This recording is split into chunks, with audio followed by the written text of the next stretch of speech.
Kelangkaan minyak dengan harga yang dalam tanda petik murah ini sepertinya makin membuat resah ibu-ibu karena berharap dengan harga yang lebih terjangkau bisa membeli barang kebutuhan lainnya yang tentu saja dalam rangka mencukupkan kebutuhan mereka. Lalu mengapa minyak yang harganya murah ini yang konon kabarnya ini merupakan minyak subsidi langka? Oleh karenanya pada malam hari ini Indonesia Business Forum mengangkat tema mengenai minyak subsidi langka, siapa yang menggoreng.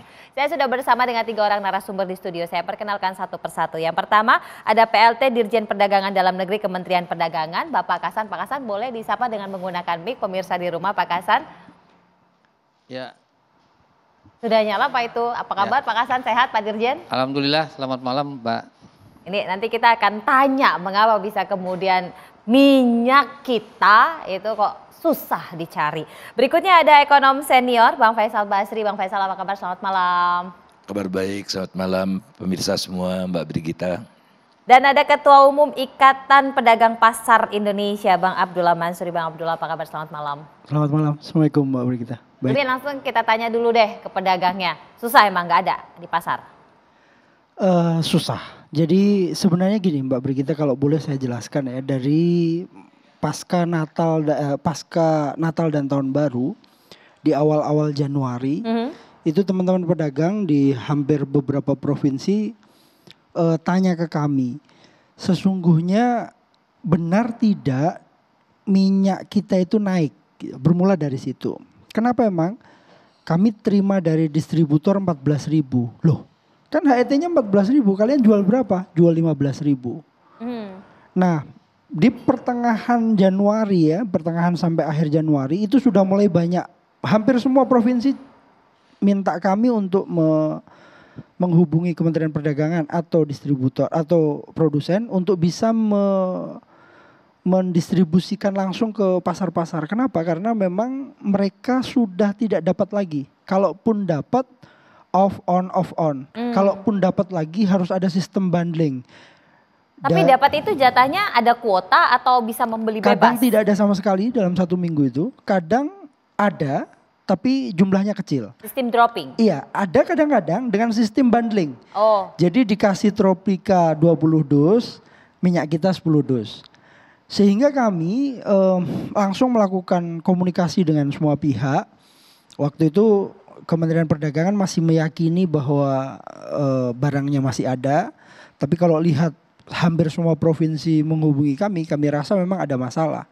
Nah, masalah ini memang ada beberapa hal yang kalau boleh saya jelaskan. Yang pertama, dari awal sebenarnya kami sudah ragu dengan minyak kita. Disparitas harganya cukup tinggi antara minyak premium dengan minyak kita. Minyak kita 15.000 tadi ada yang jual, kita, tapi HET-nya yang premium 14.000. Yang premium ada yang 20.000, ada yang 21.000. Maka orang lebih aman minyak kita.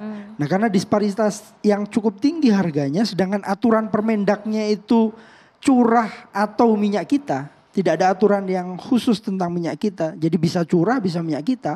Maka kami sudah meyakini dari awal bahwa ini akan ada masalah gitu. Dan sekarang terjadi masalahnya.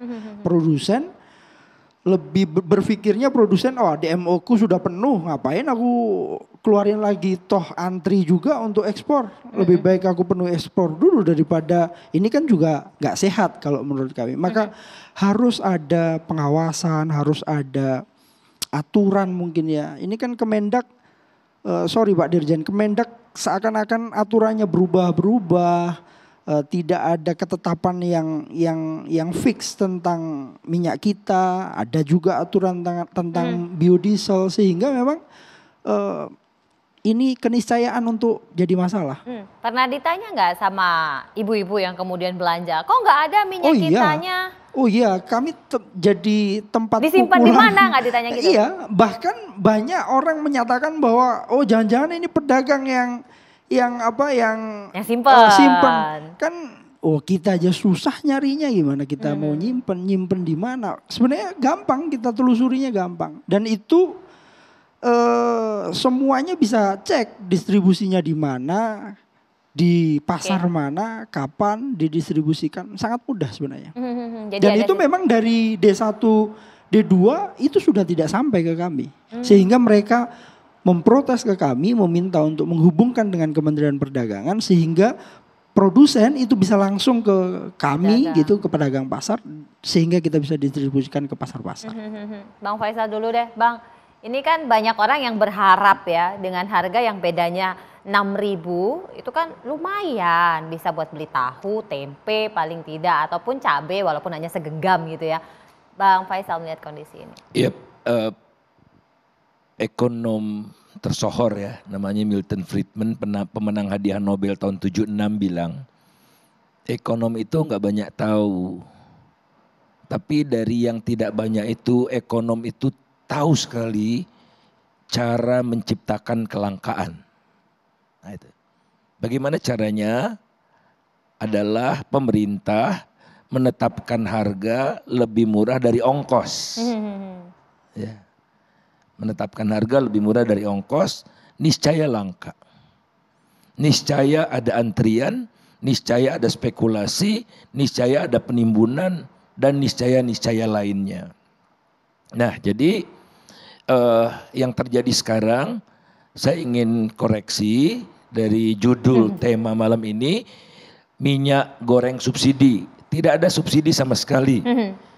Jadi pemerintah menyuruh pengusaha untuk menjual 14.000, enggak mau tahu dia pokoknya, pokoknya atas nama DMO dan DPO. Padahal pengusaha sawit ini, ya kan minyak goreng, sawit, biodiesel, ada yang terintegrasi. Nah pengusaha ini tuh sudah bayar banyak sekali. Jadi setiap diekspor itu bayar pajak ekspor. Bayar bea sawit, walaupun on off ya, bayar bea sawit. Kalau digabung semua uangnya puluhan triliun. Puluhan triliun bahkan bisa besar sekali lah. Tanyanya masih juga ada DPO, ada DMO. Sudah bayar pajak, sudah bayar bea, wajib jual di dalam negeri, wajib jual dengan harga yang dipatok di dalam negeri. Ini udah zalim kalau menurut saya. Jadi bagaimana ya, cari cara lah mereka ini. Karena ini dikaitkan dengan ekspor. Ndak DMO, ndak bisa ekspor gitu. Nah kemudian baru-baru ini Pak Luhut mengatakan akan dikurangi jatah ekspor jadi 50% saja. Tuh, tidak ada masalah dengan ekspor.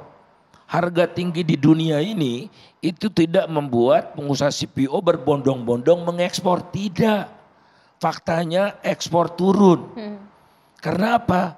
Ngapain ekspor? Long kalau dijual ke perusahaan biodiesel, CPO itu harganya harga internasional. Iya. Harga yang tinggi itu, kalau dijual ke minyak goreng, harganya di bawah harga internasional. Kira-kira begini rumusnya, harga internasional dikurangi pajak ekspor, dikurangi biaya keluar. Jadi jauh lebih murah kalau jual CPO ke Biodiesel. Ke minyak goreng. Ya kalau saya punya CPO saya jual ke biodiesel. Kemudian pinternya pemerintah lagi kewajiban biofuel di dalam solar itu dinaikkan. Mulai 1 Februari dari 30 ke 35%. 30 ke 35%. 30% ini 3 tahun ini. 30 terus dari tahun 2020, 2019, 2020, 2021 tanpa B-nya dinaikkan dari 30 ke 35 itu udah naik terus. Sekarang bayangkan ya Mbak ya, tahun 2014 CPO buat BBM itu 0. Jadi CPO itu dipakai buat oleokimia dan buat food, buat pangan. Sekarang sudah hampir 50%, kira-kira 40% disedot oleh biodiesel. Akibatnya apa? Di dalam negeri CPO tidak langka juga. Tidak langka. Tapi alokasinya makin hari makin banyak untuk biodiesel. Sehingga pemerintah ini secara tidak langsung memenangkan CPO untuk energi ketimbang CPO untuk perut. Dan itu tidak pernah diutik-utik. Biang keladinya adalah salah satunya adalah mulai 1 Februari makin banyak kan mandatori, wajib.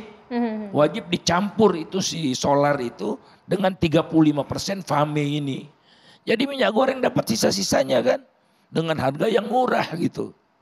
Nah kemudian ingat HET itu berlaku sebetulnya internal buat pemerintah. Tidak ada kewajiban sebetulnya menjual HET. Nah, jadi kalau HET itu idealnya pemerintah menentukan harga referensi. Nah, kalau udah di atas pemerintah itu intervensi dengan membanjiri pasar. Bukan cari macam-macam itu banjiri pasar. Nah, ini enggak ada, pemerintah enggak pegang stok.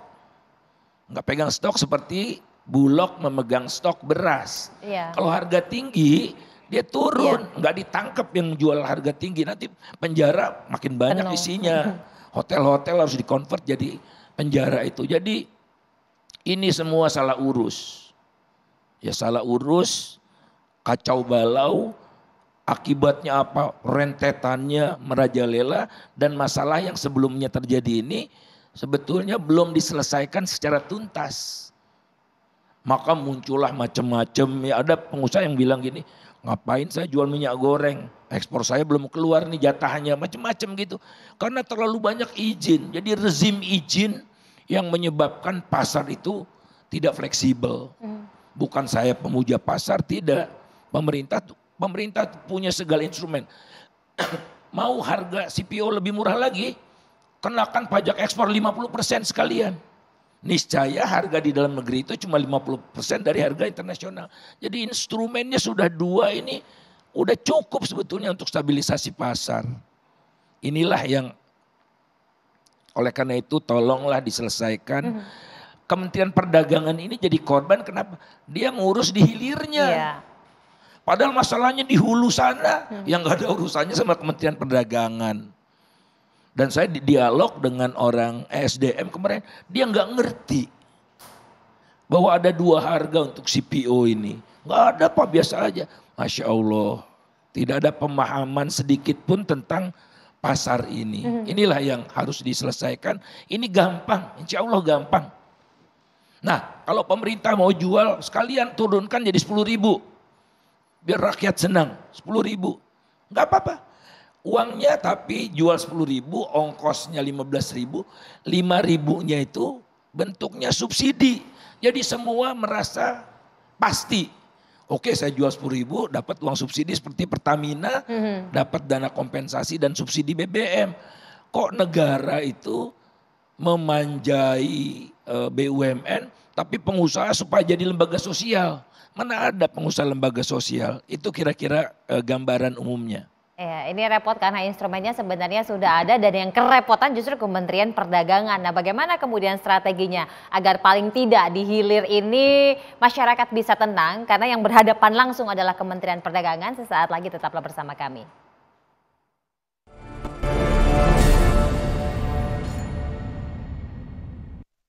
Di sini ada yang ketempuhan dalam tanda petik berkaitan mengenai permasalahan minyak ini. Saya akan langsung saja persilahkan Pak Kasan untuk bisa menjelaskan agar ibu-ibu yang menyaksikan ini bisa mengalami ketenangan hati malam ini, Pak Kasan. Silahkan. Ya, makasih Mbak. Kayaknya saya harus flashback dulu nih dari awal mulanya ya. Jadi pertama ini koreksi seperti Pak Faisal tadi. Minyak kita yang minyak kemasan bermerek minyak kita itu adalah minyak DMO. Bagian dari DMO, namanya juga DMO, Domestic Market Obligations. Obligation kepada siapa? Kepada eksportir. Nah, minyak DMO ini ada awalnya minyak curah. Lalu kemudian karena minyak curah itu distribusi, penyaluran, kan kita ini negara kepulauan ya Pak. Nah kemudian supaya mempercepat Salah satu opsinya menggunakan minyak kemasan, merek minyak kita. Pemerintah mendukung, pertama izin edar diberikan kemudahan, lalu SNI juga diberikan kemudahan. Itu untuk mendorong supaya penyaluran dari minyak DMO itu lebih lancar. Dari mulai Juli sampai dengan November, Pak, alokasi penyaluran DMO cukup banyak dan naik. Triggernya adalah insentif ekspor itu tadi dihubungkan dengan DMO dalam bentuk curah maupun dalam bentuk kemasan. Kemasan insentif lebih besar daripada curah. Nah, ini yang kemudian suplai DMO minyak kemasan merek minyak kita itu terus bertambah. Bahkan catatan saya paling rekor itu di November, Pak. Minyak kita saat itu bahkan hampir 50% dari alokasi DMO. Jadi insentifnya ada. Nah, setelah November, Desember mulai ada warning mengenai perubahan rasio. Dari Juli itu 1:5, Agustus 1:9, September sama, Oktober sama, November mulai turun jadi 8, Desember 8, Januari rasionya turun jadi 1:6. Pak Masuri tadi menyampaikan, Pak, sekarang Januari kok minyak curah lebih banyak. Betul, Pak. Karena apa? Insentif yang ke kemasan itu berkurang. Tadi Pak Faisal menyampaikan selisihnya kalau dia kalkulasi ekspor dengan harus bayar bea masuk, BK dan pungutan, itu kan adalah korban yang harus dia pikirkan dengan menyalurkan DMO. Nah, sehingga disitulah catatan dari data juga mulai Desember, Januari pasokan DMO berkurang. Faktor lain, minyak kita jelas harganya murah. Kualitasnya sebagus premium, Pak. Sangat rasional, konsumen sangat rasional. Yaitu barang murah, kualitas bagus, hampir sama. Bahkan yang premium itu pembelinya jadi pindah. Ibu-ibu yang biasanya beli Sanko, Bimoli, apa sebagainya, lihat ini murah, dia beralih. Nah, di sini tentu ya hukum ekonomi ya, Pak. Demand naik, pasokan tadi turun. Itulah yang terjadi. Nah, sekarang saya ingin sedikit mengoreksi yang tadi Pak Faisal sampaikan. 50% itu adalah tambahan, Pak. Jadi mulai 1 Februari pemerintah menambah pasokan DMO itu yang tadinya 300.000 ton per bulan menjadi 450.000 ton per bulan. Jadi ada kenaikan 50%. Maksudnya pertama adalah mengantisipasi kebutuhan nanti kita sampai Lebaran. Karena catatan kita demand di puasa Lebaran itu naik bahkan bisa sampai 30%.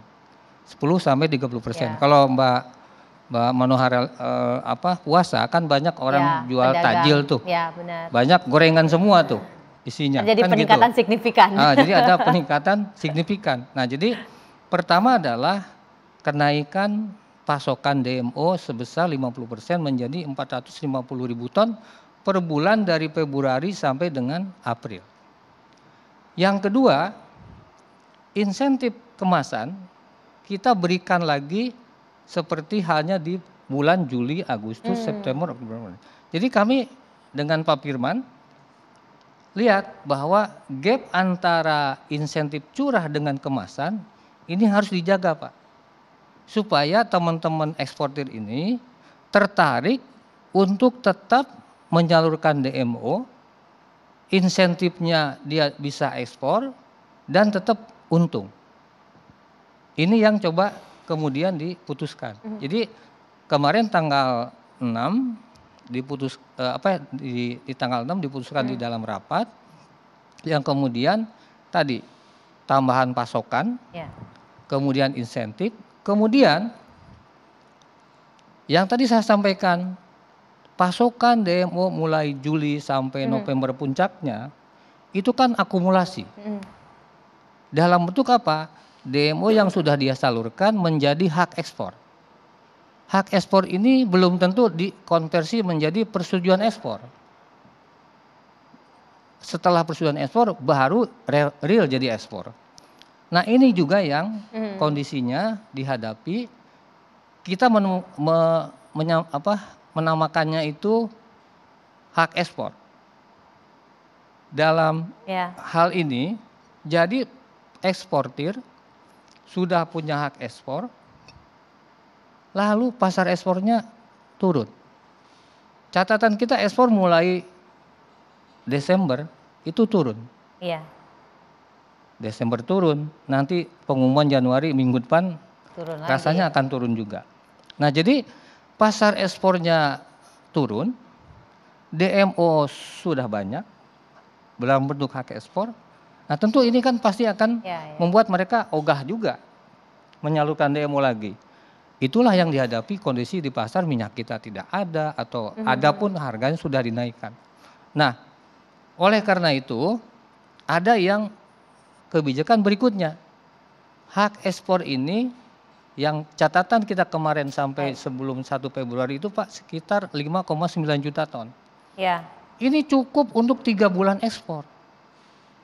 Karena 1 tahun itu yang ekspor CPO dan turunannya yang diatur lewat Permendag 50 dan 49 itu catatan saya hanya 23 juta ton. Jadi tidak sampai 2 juta ton per bulannya. Kalau total ekspor setahun 23 juta. Kurang dari 2 juta.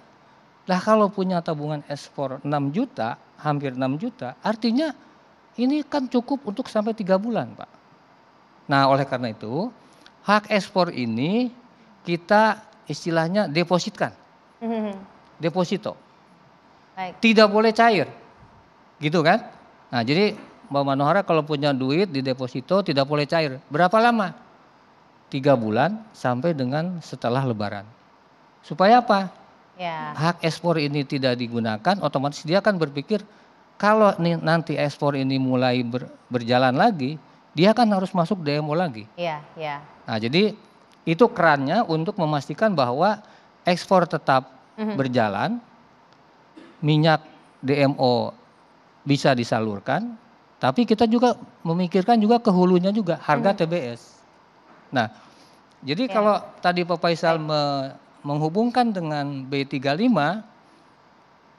kita menambah pasokan 450.000 dari 300 itu sudah ditetapkan jauh sebelumnya, sebelum adanya penetapan B35. Nah jadi sebenarnya bahwa ada kebutuhan di B35, ada kebutuhan di minyak goreng, ya. Tapi catatan saya, secara nasional kebutuhan minyak goreng ini hanya 5 juta ton. 5 juta ton itu terdiri dari apa?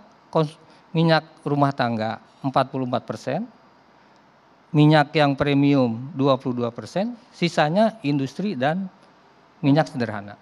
Jadi sebenarnya kalau dari pasokan pemerintah sudah mengupayakan. Nah, di manakah letaknya? Sesaat lagi tetap bersama kami. Itu kira-kira Mbak Mano.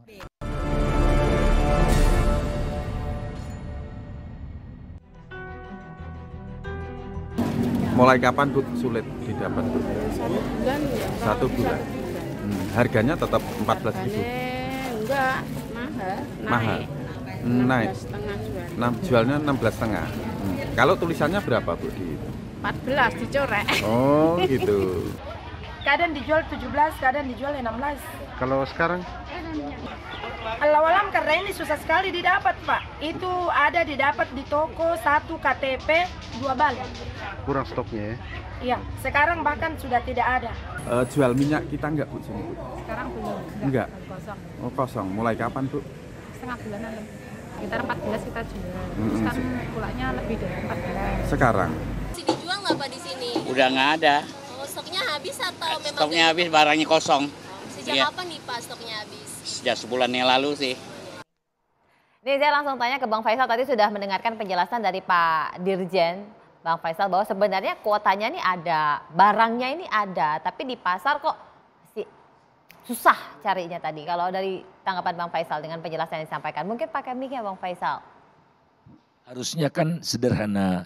Jadi oke, pemerintah ingin harga stabil, kan? Harga stabil, oke. Pakai mekanisme yang sudah ada, yakni apa? Oke, harga minyak goreng kan dipengaruhi paling besar oleh harga CPO, ya kan? Pemerintah mau harga CPO-nya berapa di dalam negeri? Misalnya maunya 50. Sementara kalau diekspor 100. Gunakan pajak ekspor ditambah biaya itu 50. Udah jadi 50. Nggak harus DPO, nggak harus DMO karena kebijakan yang bersifat kuantitatif ya.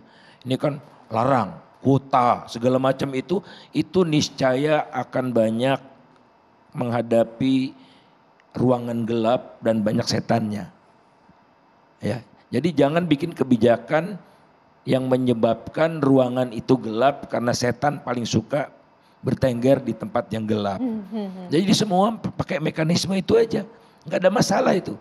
Nah, uangnya pemerintah bisa dapatkan harga CPO di dalam. Kemudian tidak boleh ada perbedaan antara harga minyak, harga CPO untuk pangan dengan harga CPO untuk biodiesel. Nggak boleh. Masa satu barang yang sama harganya jauh berbeda. Itu ya istilah agamanya barangkali haram itu. Ya, haram itu. Ya, satu barang yang sama jadi disekat gitu pasar. Kalau kedua itu jalan, insya Allah kita tidak perlu DPO, tidak perlu DMO, semua pakai rasional lewat mekanisme pasar yang transparan. Nah, yang kemudian tugas pemerintah adalah sudah stabil, tapi pemerintah masih menganggap katakanlah harga minyak goreng itu tetap mahal nih buat orang miskin, ya. Maka puluhan atau bahkan berpotensi ratusan triliun yang didapat dari pajak ekspor dan biaya keluar, jangan di bawah BPD/PKS juga. Ini juga kacau ini, di bawah BPD/PKS itu di luar APBN. Nah itu 74% subsidinya buat pengusaha besar. Petani cuma dapat 4%. Padahal produksi petani itu kira-kira 34%. Jadi sumbangannya pada produksi 34%, yang dia dapat cuma 4%. Jadi janganlah, jadi ada perwakilan petani di sana, nah sudah gitu udah deh. Nggak ada penimbunan, nggak ada kelangkaan. Karena di seluruh dunia nggak ada yang langka. Nggak ada yang langka. Nah kalau masih ada yang spekulasi, misalnya nimbun gitu ya, untuk kepentingan diri mereka sendiri, itu barulah hukum jalan, hukum kriminal. Kemudian kalau terbukti mereka kong kali kong, kompak-kompakan gitu, kita jangan jual ya. Nah itu ada KPPU namanya, Komisi Pengawas Persaingan Usaha, yang memutuskan. Jadi semua sudah ada beradab. Kalau yang sekarang itu keadabannya kurang gitu. Karena apa? Kebijakan yang keadabannya kurang tercermin dari satu masalah diselesaikan menimbulkan berbagai masalah sampai akhirnya KTP. Apa urusannya dengan KTP ini gitu. Saya bisa pinjam KTP orang segala macam.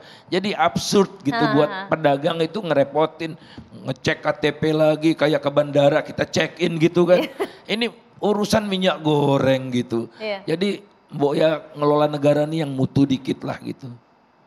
Dan saya berharap ya walaupun Pak Luhut hebat katanya ya, tapi udah deh urusan ekonomi diserahkan ke Menteri Ekonomi, Menko Perekonomian gitu, supaya apa ininya jelas gitu, nomenklaturnya jelas, pengendaliannya juga jelas gitu.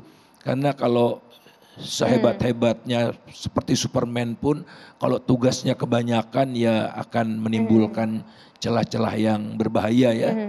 Jadi kembalikanlah ke persoalan ini, kita kembalikan dengan track yang normal. Insya Allah bisa, karena masalah sedemikian sangat sederhana. Sebelum ke Mas Abdullah, Pak Kasan, itu KTP jadi Pak? Ya Mbak, saya ingin jelasin. Oh iya, boleh. Sebelum nanti Bang Abdullah nih akan memberikan respon juga. Jadi kalau balik ke penjelasan saya tadi, DMO ini sasarannya juga masyarakat konsumen minyak rumah tangga, gitu ya. Nah rumah tangga ini kan pembeliannya kan ya sehari 1 liter itu sudah cukup. Kalau belinya sampai lebih 10 liter itu pasti bukan rumah tangga. Nah satu. Yang kedua, karena ini DMO yang juga tadi hanya 300.000 ton, yang kemudian 3 bulan ke depan ini tambah jadi 450.000 ton, jalur distribusi dan penjualan itu juga fokus di pasar rakyat. Pasar rakyat. Makanya fokus pasar rakyat yang sekarang terjadi justru ada dijual online, Pak. Jual online. Lalu ke retail modern. Nah, ini kan tidak sesuai dengan target sasaran yang diinginkan. Nah, soal KTP sebenarnya saya boleh tegaskan, tadi saya rapat dengan Pak Mendag bahwa itu di awal kebijakan Pak Faisal dulu pernah memang ada harus menyertakan KTP. Tapi itu sudah direlaksasi dan sudah tidak berlaku lagi. Yang sekarang kita jagain adalah pengawasan mulai dari produsen sampai dengan pengecer itu tadi. Pastikan bahwa produsen menyalurkan minyak ini lewat distributor entah D1, entah D2 ke pengecer, harganya tadi yang diinginkan 14.000. Tapi konsumennya juga targeted. Namanya di pasar, konsumen rumah tangga itu tadi maksimum ya 2 liter saja lah. Kan kalau untuk rumah tangga misalnya ya kebutuhannya emang sebesar apa sih dengan rumah tangganya punya toko, punya warung, warteg. Nah, kan kalau itu kan kalau yang tadi saya sampaikan ada minyak curah industri dan UKM yang itu masih dibutuhkan. Itu porsinya ada. Karena seperti saya sampaikan yang 5 juta itu komposisinya kan ada yang premium cuma 22%, yang untuk rumah tangga 44%, yang kemasan sederhana cuma sekitar 5%. Itu kan cuman 5% dari 5 juta dari total produksi sawit kita 50 sampai 51 juta ton per tahun.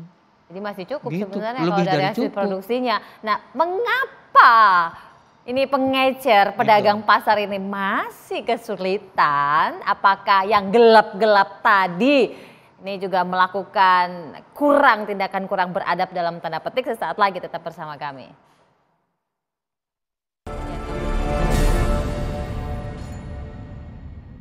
Bagian yang dari tadi belum sempat memberikan respon, silakan Bang Abdullah.